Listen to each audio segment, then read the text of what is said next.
हजरत मालिक बिन दिनार फरमाते मैंने 60 हज किए। एक हज के मौके पर मैंने बड़ा रश देखा, लाखों का इज्तिमा हुआ। कहते लाखों का मजमा था तो मेरे दिल में ख्याल आया, मैंने कहा अल्लाह इतने लोग आए हैं, इनका हज कबूल भी हुआ है कि नहीं। फरमाते मैं सोच रहा था तो रात को ना ख्वाब में मैंने किसी कहने वाले को कहते हुए सुना कि सबका कबूल हो गया। बल्ख का रहने वाला मोहम्मद बिन हारून बल्खी है, उसका हज कबूल नहीं।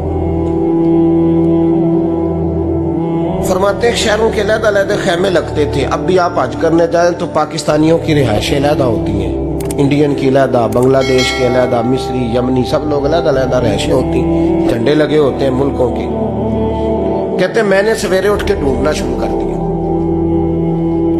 ढूंढता हूं वो बंदा मिले। कहते जहां बल्ख शहर के लोग रहते थे वहां चला गया तो मैंने लोगों से पूछा तुम में मोहम्मद बिन हारून बल्खी कौन है। लोग कहने लगे वो तो बड़ा नेक आदमी है, परहेजगार है, बड़े भोले भाले, बड़े अल्लाह वाले, रियाज आपको बस हम ही जानते, वो तो बड़ा नेक है, परहेजगार आदमी। तो मैंने कहा अच्छा कहाँ है।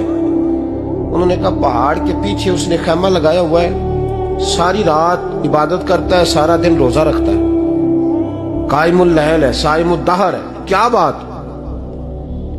फरमाते मैं उन लोगों की बात सुन के हैरान हो गया कि मुझे क्या बताया गया, ये क्या कह रहे हैं। फरमाते मैं पहाड़ के पीछे गया।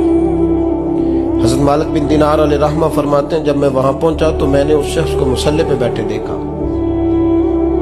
कसरत इबादत के आसार उसके वजूद पर नजर आ रहे, सीधा बाजू उसका कटा हुआ था। फरमाते 2 रकते मुकम्मल करके ना मैंने उससे अस्सलामु अलैकुम कहा तो मुझे कहने लगा वालेकुम सलाम, आप मालिक बिन दिनार हैं। मैंने कहा बड़ी इसकी फिरासत है। फरमाते फिर उसने ठंडी सांस ली, कहने लगा आपको ख्वाब आई होगी कि मेरा हज कबूल नहीं। फरमाते मुझ पर और बिजली गिरी कि क्या कह रहा। मैंने कहा यार लोग भी तेरी तारीफ कर रहे हैं और तेरी बसीरत भी बड़ी है, तो ये माजरा क्या है। कहने लगा आप ना पूछें। ये कह के उसने रोना शुरू किया, देर तक रोता रहा। मैंने कहा नहीं यार तू बता। कहने लगा नहीं आप ना पूछे, आप नाराज हो गए। मैंने कहा मैं नहीं होता, तू बोल ना।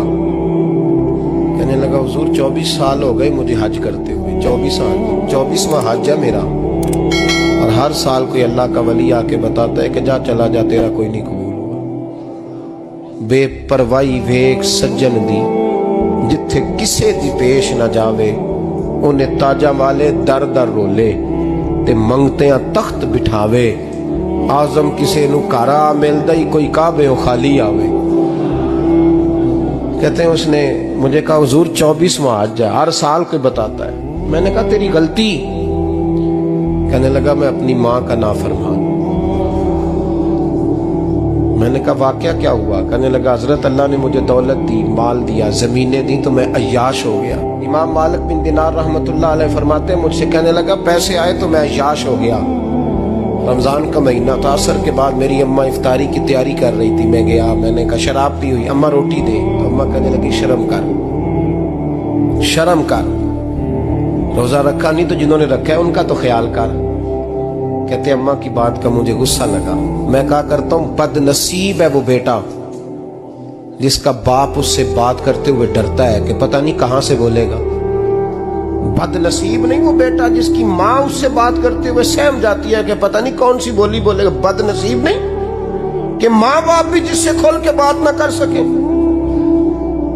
हजरत मालिक बिन दिनार से कहने लगा अम्मा ने जब कहा ना शर्म कर तो मुझे गुस्सा आया, मैंने माँ को थप्पड़ मारा और मेरी माँ जलते हुए तंदूर में गिरी। लोगों ने मुझे पकड़ के अंदर बंद कर दिया कमरे में।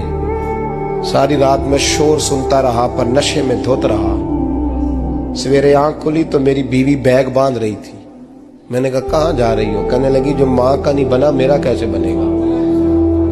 वो मैंने कहा मेरी अम्मा का वो तो लोगों ने रात को ही दफन कर दी जनाजा पढ़ के।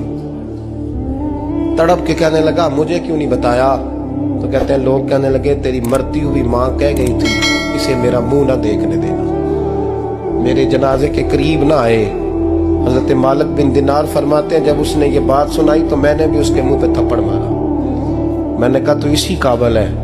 कहते हैं वो रोने लगा, हुजूर दुआ करे अल्लाह मुझसे राजी हो जाए।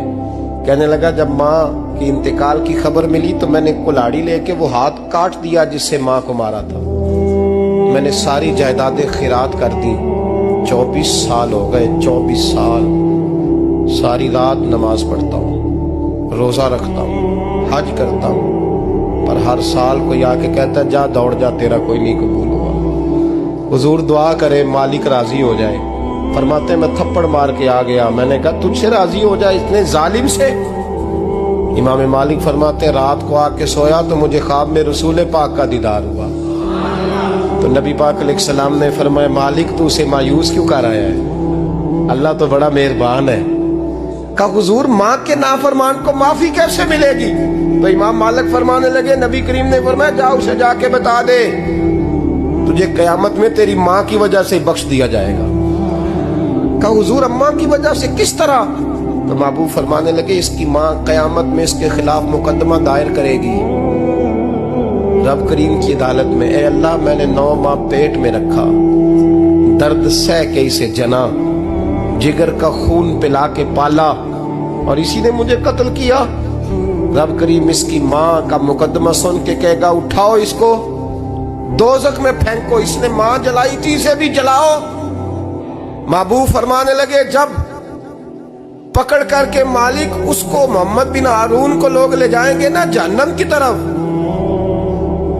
अभी फरिश्ते घसीटेंगे ही तो पलट के फिर अम्मा की तरफ देखेगा और दूसरी दफा फिर घसीटेंगे तो पलट के देखेगा और तीसरी दफा फिर पलट के कहेगा अम्मा ये मुझे जलाने लगे, अम्मा ये जहन्नम में फेंकने लगे। मेरे हबीब फरमाने लगे वो जल के मरने वाली माँ वहां भी बोल पड़ेगी, कहेगी या अल्लाह चल मैंने माफ किया तू भी माफ कर दे। ऐ अल्लाह मैंने माफ किया तू भी माफ कर दे, अल्लाह तू माफ कर दे इसे।